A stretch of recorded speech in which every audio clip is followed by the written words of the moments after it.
Père, inonde-moi de ton amour.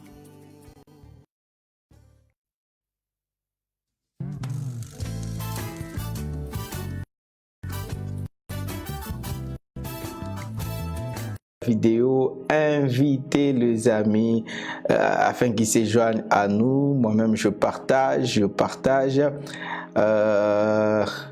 suis très heureux. La semaine a commencé et c'est une joie de poursuivre notre programme. C'est comme si les week-ends semblent un peu être longs, tellement nous voulons avancer avec notre programme, progresser. Alors, je crois que le Seigneur est avec nous et nous y sommes. Donc, nous commençons encore la course de cette semaine. Aujourd'hui, c'est dimanche et j'en profite déjà pour vous souhaiter un bon début de semaine avec le Seigneur. Excusez excusez-moi le téléphone. Avancer avec notre programme, progresser. Voilà, nous y sommes. Donc là, je salue Victor Luanzo à partir de l'Inde. Je salue Maman Wiva à partir des États-Unis. Je salue Maman Evelyne Kabunji. Je te salue Maman Gertrude à partir de la Belgique. Soyez le bienvenu. Victor Luanzo, je me porte très bien. Le Seigneur nous soutient et il nous fortifie. Merci beaucoup. Alors j'espère que toi aussi tu te portes bien. J'apprends que on veut encore reconfiner en Inde.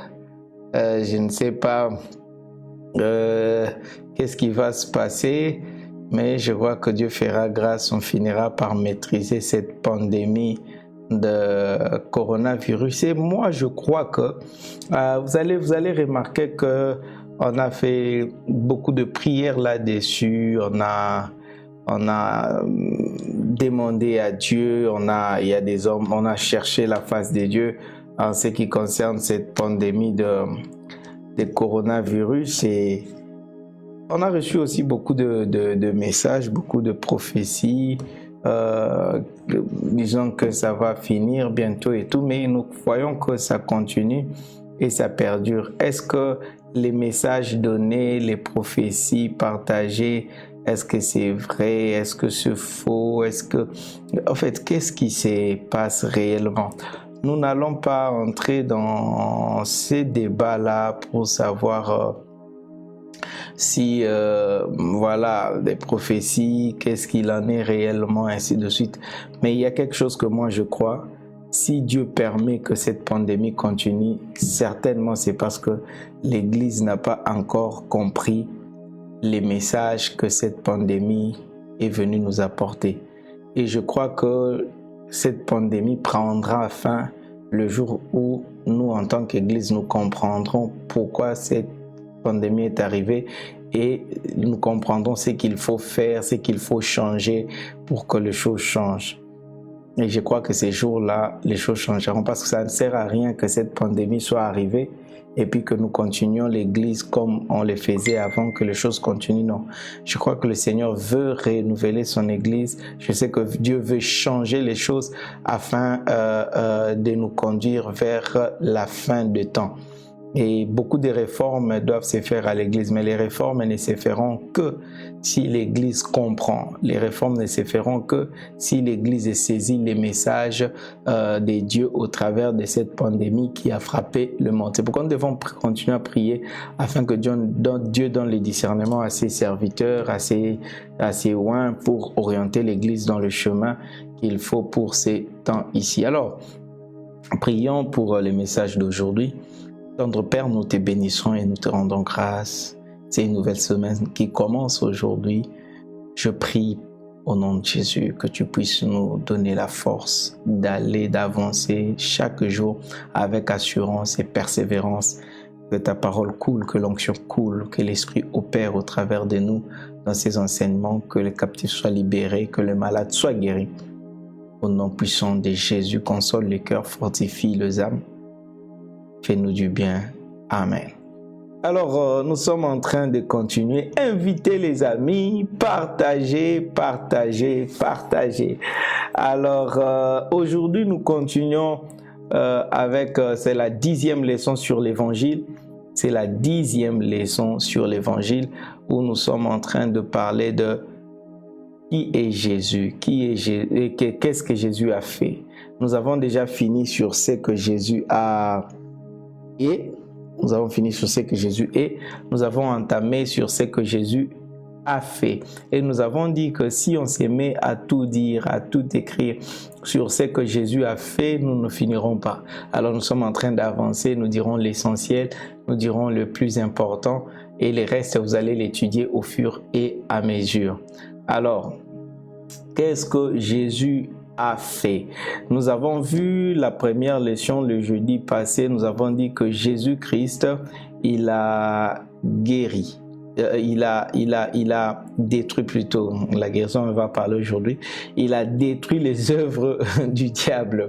Il a détruit les œuvres du diable. Le Fils de l'homme a apparu pour détruire, afin de détruire les œuvres du diable. Il a détruit, nous avons expliqué l'œuvre du diable, ce que le diable avait fait et comment le Seigneur a détruit son œuvre. Alors aujourd'hui, nous allons parler de quoi? Nous allons parler de deuxième chose que Jésus a fait, c'est qu'il nous a délivrés.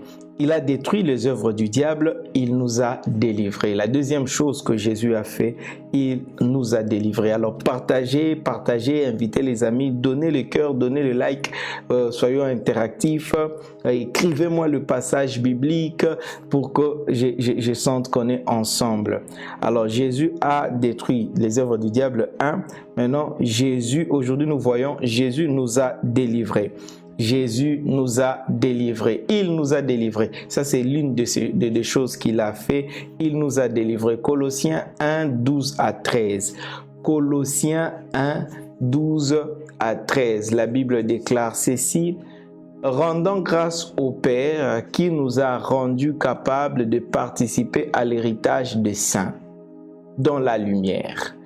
Qui nous a délivrés de la puissance des ténèbres et nous a transportés au royaume de son Fils bien-aimé, qui nous a délivrés de la puissance des ténèbres et nous a transportés au royaume de son Fils bien-aimé. Alors, il nous a délivrés du monde des ténèbres. Nous étions esclaves de l'ennemi. Nous étions liés par le malin. Nous étions sous le joug du diable. Et le Seigneur Jésus-Christ est venu et il nous a délivrés. Il est venu, il nous a délivrés, il nous a affranchis, ôtés des ténèbres, de la puissance des ténèbres. Vous savez, depuis le jour où Adam avait péché, nous sommes tombés. Nous sommes tombés sous le joug de l'ennemi, nous sommes tombés sous le contrôle de l'ennemi et depuis ces temps-là, nous étions condamnés par l'ennemi, par le malin. Mais le Seigneur Jésus-Christ est venu pour nous délivrer de puissance de ténèbres. Galates 5, verset 1. Galates 5, verset 1.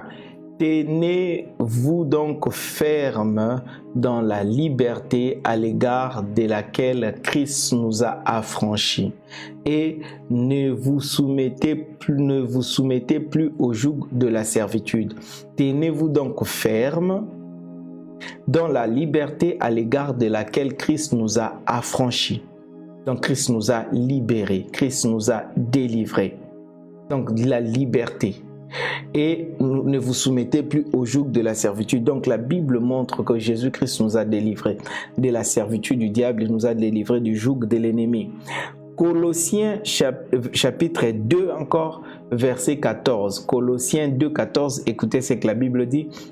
Il a effacé l'acte dont les ordonnances nous condamnaient et qui subsistait contre nous et il l'a détruit en le clouant à la croix.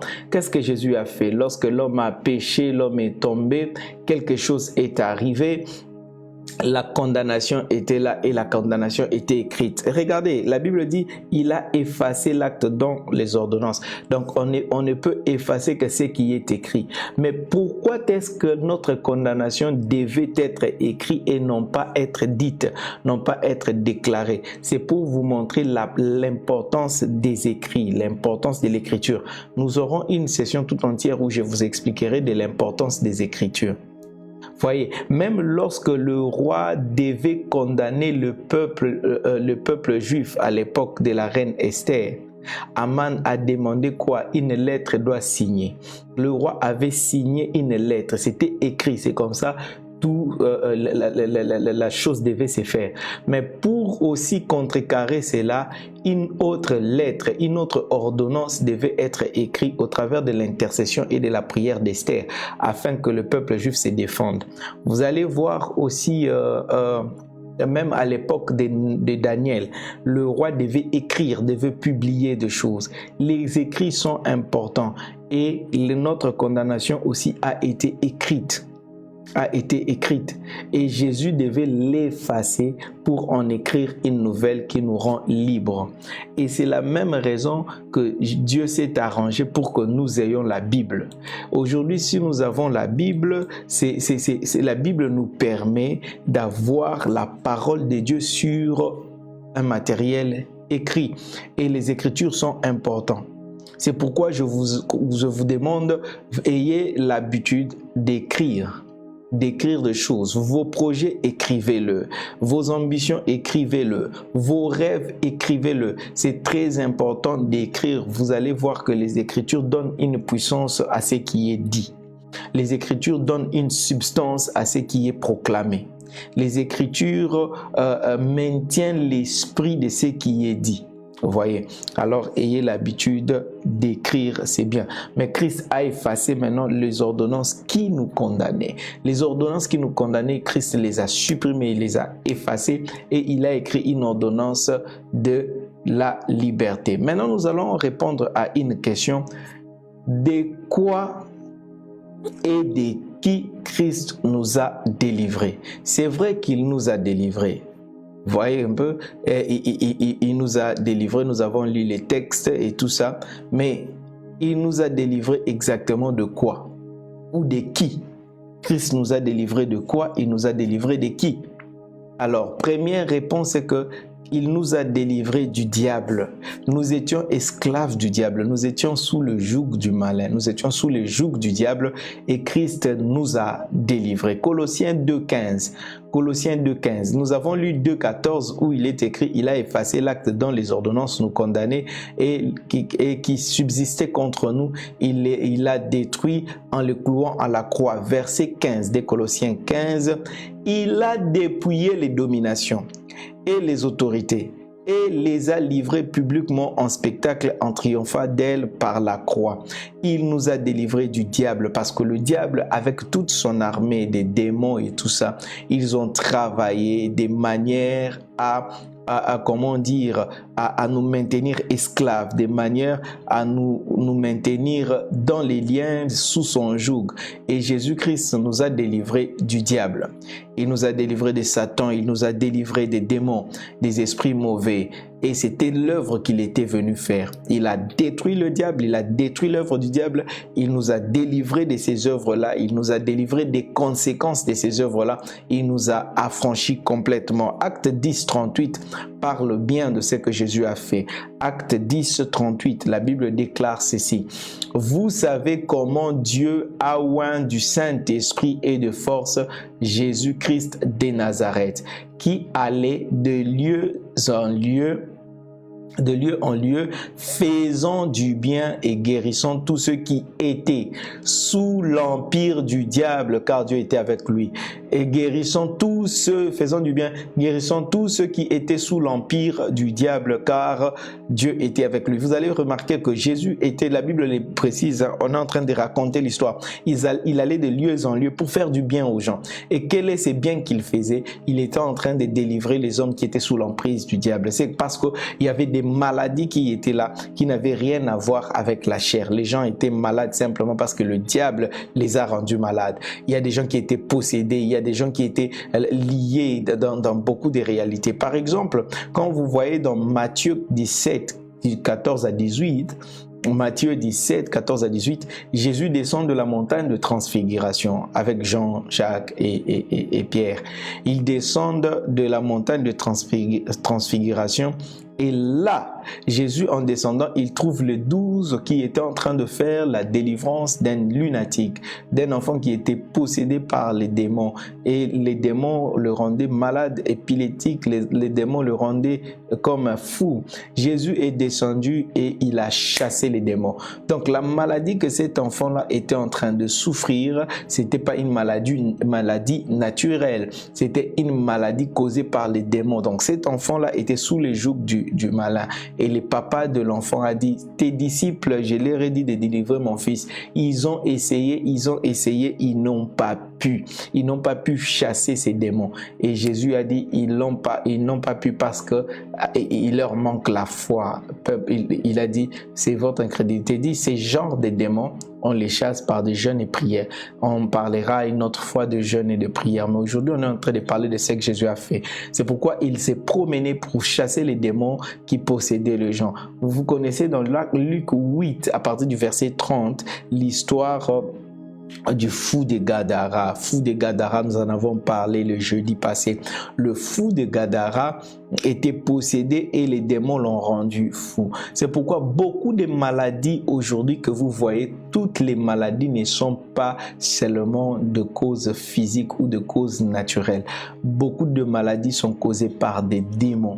Beaucoup de maladies. Il y a des personnes qui souffrent de problèmes des yeux, il y a des problèmes des oreilles, il y a des problèmes des tensions, il y a des problèmes de diabète. Certains ne sont pas simplement naturels, des causes naturelles, mais plutôt imposé par un esprit mauvais. Et je veux vous annoncer, je viens aujourd'hui pour vous annoncer que Jésus est venu pour nous délivrer de l'empire de l'ennemi, de l'emprise de Satan. Il est venu nous arracher de main de Satan.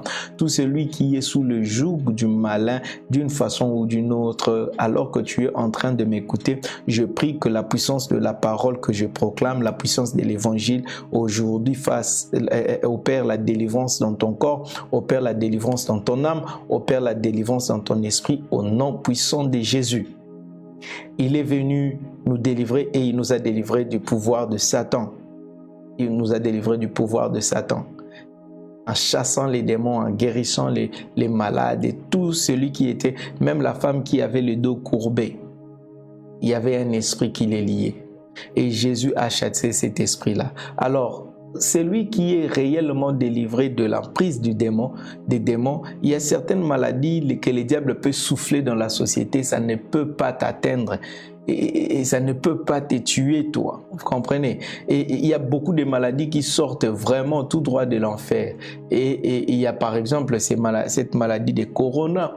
Et moi, je suis de ceux-là qui croient que ce n'est pas seulement une maladie naturelle, mais c'est une maladie portée par un ange de la mort. C'est une maladie portée par un démon qui est venu et qui est en train de souffler. C'est pourquoi je déclare que toi, tu ne seras pas atteint par cette maladie, et même si cela arrive à t'atteindre, ça sera nul et sans effet, ça te fera rien.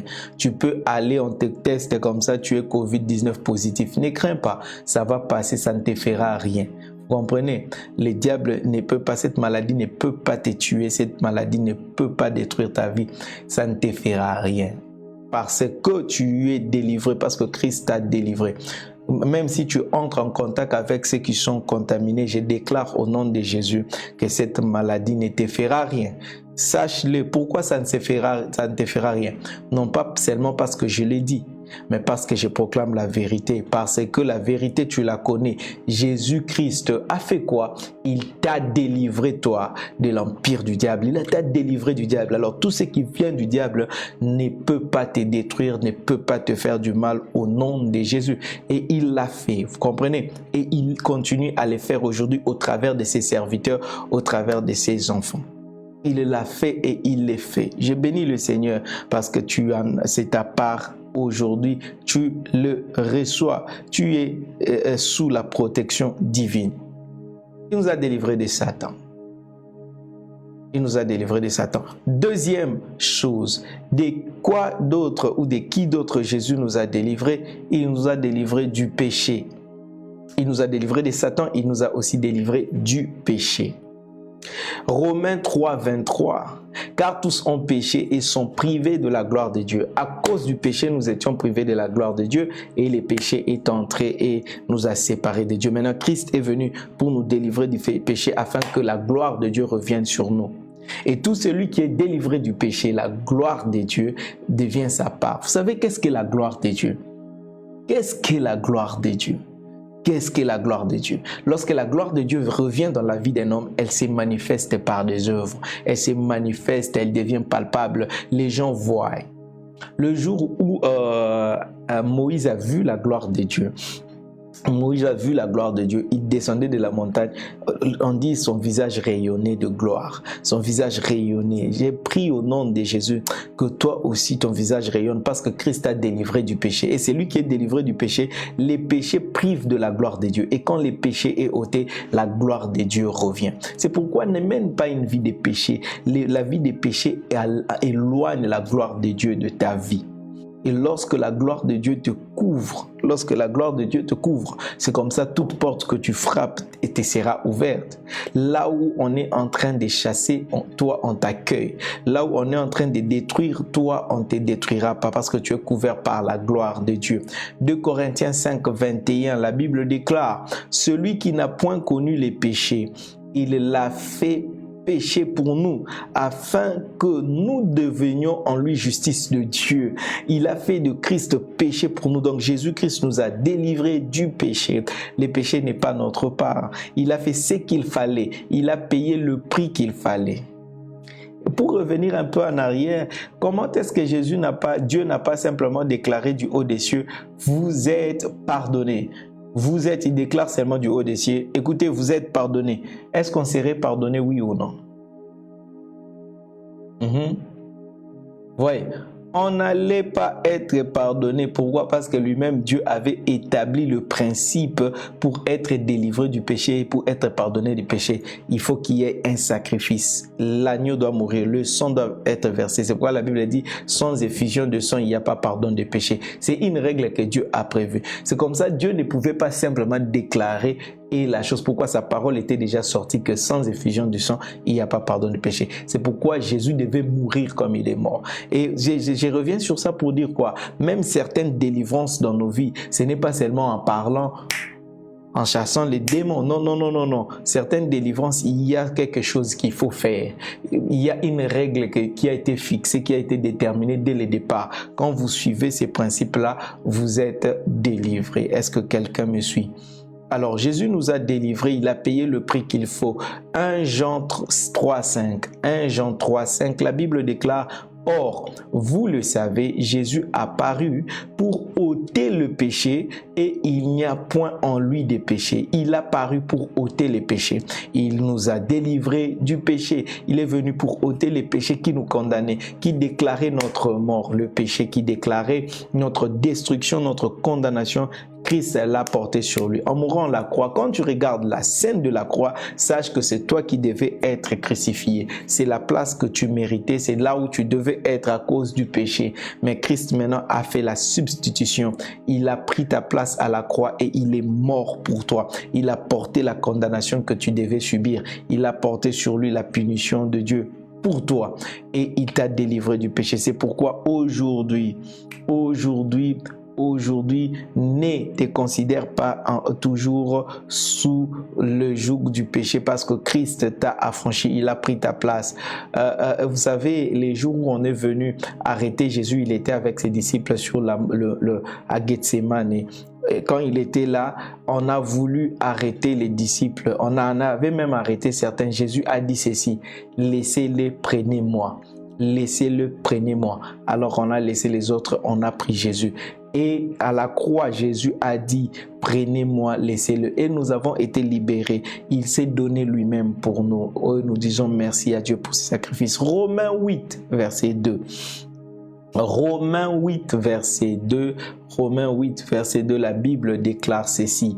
En effet, la loi de l'esprit de vie en Jésus-Christ m'a affranchi de la loi du péché et de la mort, m'a délivré de la loi du péché et de la mort. m'a rendu libre de la loi du péché et de la mort. C'est pourquoi toi, tu ne peux pas être encore sous la loi du péché et de la mort. Tu ne peux pas subir l'attraction, tu ne peux pas subir la pesanteur du péché. Pourquoi? Parce que tu es maintenant dans la loi de l'esprit en Christ. En Christ, nous avons la vie. En Christ, nous sommes affranchis du péché et de la mort. Je suis affranchi, je suis libre. Je ne suis plus esclave du péché, je ne suis plus esclave de la mort, mais j'ai la vie en Jésus-Christ. 1 Jean 1,9. 1 Jean 1,9. La Bible déclare, si nous confessons nos péchés, il est fidèle et juste pour nous purifier de toute iniquité. Si nous confessons, il suffit de confesser, c'est-à-dire quand tu es déjà enfant de Dieu, ne laisse pas les péchés demeurer dans ta vie parce que Christ nous a affranchis du péché. C'est une aberration, c'est une erreur de demeurer dans les péchés et de ne pas jouir de la liberté que Christ nous a donnée. C'est comme ça, quand tu arrives à broncher, bien-aimé, ne traîne pas à genoux, toi, demande à Dieu, pardonne-moi, confesse ces péchés-là, afin que tu continues à jouir de la liberté. Parce que si toi-même, malgré qu'on t'a libéré, tu te rends encore esclave du péché, tu te lies encore. Et quand tu te lies dans les péchés, tu donnes encore accès au diable. C'est pourquoi l'apôtre Paul déclare dans Ephésiens 4, il dit, ne donnez pas accès au diable. Ne donnez pas accès au diable. Et de quelle manière nous donnons accès au diable? Lorsque nous oublions que nous avons été affranchis du péché et que nous rentrons dans une vie de péché. Vous comprenez? C'est pourquoi ne pratique pas les péchés. Si tu arrives de commettre un péché, confesse et continue ta marche. Ne laisse pas les péchés, ne dors pas avec un péché non confessé. Jean 8, 24. Jean 8, 24, la Bible déclare, c'est pourquoi je vous ai dit que vous mourrez dans vos péchés. Car si vous ne croyez pas ce que je suis, vous mourrez dans vos péchés. Donc, c'est en croyant à Jésus-Christ que nous ne mourrons plus dans nos péchés, nous sommes délivrés du péché. Et ça, c'est quelque chose d'important que Jésus-Christ a fait. Il l'a fait pour nous. Il est mort à la croix pour nous délivrer du péché, nous délivrer du diable. Maintenant, le troisième point ici, c'est le point sur lequel je veux insister jusqu'à la fin. C'est comment l'a-t-il fait? Comment Christ nous a délivrés du péché? Comment nous a-t-il délivrés du diable? Comment il a procédé? Pourquoi c'est important que nous sachions, que nous connaissions comment Christ nous a délivrés? Parce que tout ce que Christ a fait, nous sommes censés le faire. La Bible déclare, marchez comme lui il a marché. La Bible déclare, ayez en vous les sentiments qui étaient en Jésus-Christ. Vous comprenez? Et nous devons faire ce que lui l'a fait. C'est pourquoi, partage pendant que tu me suis. Si tu n'as pas encore partagé, partage. Invite les amis, donne-moi de cœur parce que le point le plus important dans cet enseignement, c'est ce troisième point. Comment Jésus a-t-il fait pour délivrer les hommes du péché et du diable? Parce que nous sommes maintenant là ses ambassadeurs et nous sommes censés faire ce qu'il a fait. C'est-à-dire, nous sommes censés apporter la délivrance aux pauvres, à ceux qui sont liés. Nous sommes censés délivrer ceux qui sont sous les jougs du malin. Nous sommes les ambassadeurs de Christ. Nous sommes censés délivrer ceux qui sont sous le joug du péché. C'est notre rôle maintenant. Alors, suis-moi très attentivement parce que c'est la méthode de Dieu pour affranchir les hommes. Je suis en train de donner la méthode de Jésus-Christ pour délivrer. Alors, applique cette méthode. Si tu appliques cette méthode, peu importe les problèmes qu'il y avait, peu importe la puissance que le diable avait déployée pour te dominer, je t'assure que tu comprendras les mécanismes de la délivrance. Tu apporteras la délivrance dans ta vie, tu apporteras la délivrance dans ta famille, tu apporteras la délivrance auprès de tes amis, tu apporteras la délivrance. Alors, quelle est la méthode de Jésus-Christ pour délivrer du péché? Quelle est la méthode de Jésus pour délivrer les hommes du diable? Oui. Comment procède-t-il? Nous lisons un texte, je suis dans Luc 18, je veux lire 18 jusqu'à... Lisez avec moi Luc chapitre 4. Je suis dans Luc chapitre 4 à partir du verset 18. Nous allons voir quelque chose et je vais expliquer à partir du verset 4 à partir du verset 18 jusqu'à 19. Luc 4, 18 à 19. Écoutez ce que la Bible dit. Alors c'est Jésus, il entre dans la synagogue, il dit « L'Esprit du Seigneur est sur moi parce qu'il m'a oint pour annoncer une bonne nouvelle aux pauvres. Il m'a envoyé pour guérir ceux qui ont le cœur brisé, pour proclamer aux captifs la délivrance et aux aveugles les recouvrements de la vue, pour envoyer libres les opprimés, pour publier une année de grâce du Seigneur. » Quelle est la méthode que Jésus a utilisée? Déjà, sachez que Jésus était oint. Donc, nous aussi, nous sommes oints en lui, nous sommes oints, nous avons reçu son onction et nous devons croître dans cette onction. Je crois qu'il y a un enseignement que j'avais donné sur ça, comment croître dans l'onction, comment développer l'onction. Et comme nous sommes en train de faire redéfinir, dans les leçons qui viendront, je parlerai encore de l'onction. Comment on peut développer? Mais sache-le déjà que tu es oint parce que tu es en Christ, tu es enfant de Dieu. Alors, qu'est-ce qu'il a fait exactement pour délivrer les captifs? Écoutez ce que la Bible dit. L'Esprit de l'Éternel est sur moi parce qu'il m'a oint pour annoncer une bonne nouvelle aux pauvres. La première question que j'ai pour vous, je veux prendre seulement deux choses. Il a dit pour annoncer la bonne nouvelle aux pauvres et puis il dit encore pour proclamer aux captifs la délivrance. Commençons d'abord à annoncer une bonne nouvelle aux pauvres. Quand les pauvres est là, est-ce que le pauvre a besoin du pain? Comment on délivre un pauvre? Je ne sais pas. Selon vous, comment on délivre un pauvre? À mon avis, quand quelqu'un est pauvre, je le délivre de la pauvreté en faisant quoi? En lui donnant ce qui lui rend riche, en les rendant riches. Comment je peux rendre un pauvre riche? Selon moi, selon les hommes, selon la logique, c'est que je vais prendre, comment on dit? Je vais prendre la nourriture, je lui donne. Je vais prendre une maison, je lui donne. Je vais prendre l'argent, je lui donne. Quand je donne à un pauvre à manger, je donne à un pauvre le lieu dormir, c'est-à-dire je l'ai délivré de la pauvreté. Est-ce qu'il est délivré ou non? Oui ou non? Il est délivré de la pauvreté. Alors, il dit encore pour proclamer aux captifs la délivrance. Bon, rentrons un peu avant de prendre ça. Mais Jésus-Christ qui vient délivrer d'abord, qui vient rendre les pauvres riches, il ne leur apporte pas l'argent, il ne leur apporte pas à manger, il ne leur apporte pas le moyen financier. Qu'est-ce qu'il fait? Il vient leur annoncer une bonne nouvelle. Oh Jésus, est-ce qu'on délivre un pauvre avec une bonne nouvelle? Oui, ça c'est la méthode de Dieu et c'est la méthode qui apporte réellement la délivrance. Passons maintenant à la deuxième, je vais encore aller enfoncer le clou. Il dit, pour proclamer aux captifs la délivrance. Attends Jésus, est-ce que les captifs ont besoin d'une proclamation ou bien ils ont besoin de la délivrance? Jésus dit clairement, je ne suis pas venu pour ouvrir les portes de prison là où les captifs sont afin qu'ils sortent. Non, non, non, non. Je suis venu pour proclamer la délivrance aux captifs. C'est-à-dire, il vient par exemple en prison, il est en train de proclamer. La version anglaise dit to preach deliverance, to preach deliverance, to preach deliverance, to preach deliverance to the captives. Il est venu pour prêcher la délivrance, pour enseigner la délivrance, pour proclamer la délivrance aux captifs. Il n'est pas venu pour... Jésus n'est pas venu avec une clé, il entre dans la prison, il dit sortez, sortez. Non, non, non. Il se tient dehors devant. Tu es dans ta prison, lui il est dehors. Il dit, il te proclame, il t'enseigne la délivrance, il te prêche la délivrance et il part. Aux pauvres aussi, il ne vient pas leur apporter le pain, la nourriture, non, non, non. Il leur proclame la bonne nouvelle. Et c'est ça maintenant qui fait la différence entre la délivrance de Jésus-Christ et la délivrance des hommes. La délivrance des hommes est délivrance, mais elle n'est pas délivrance réellement.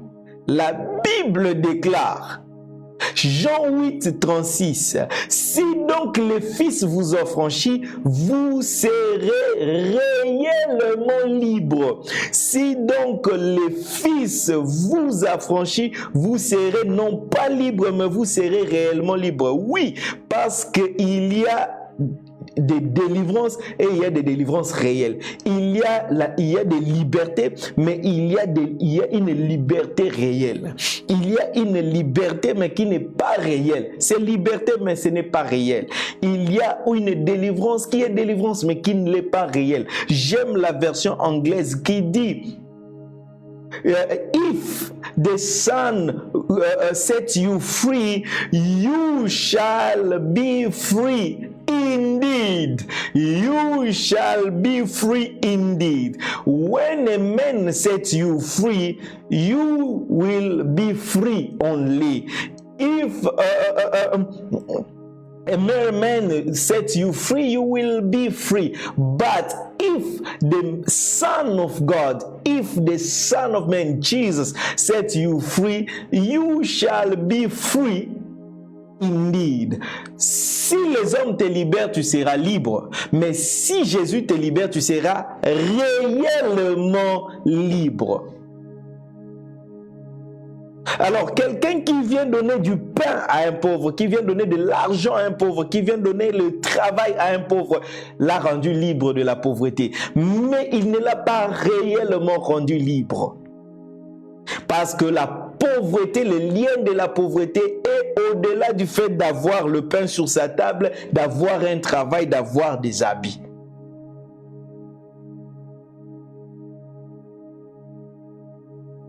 Alléluia.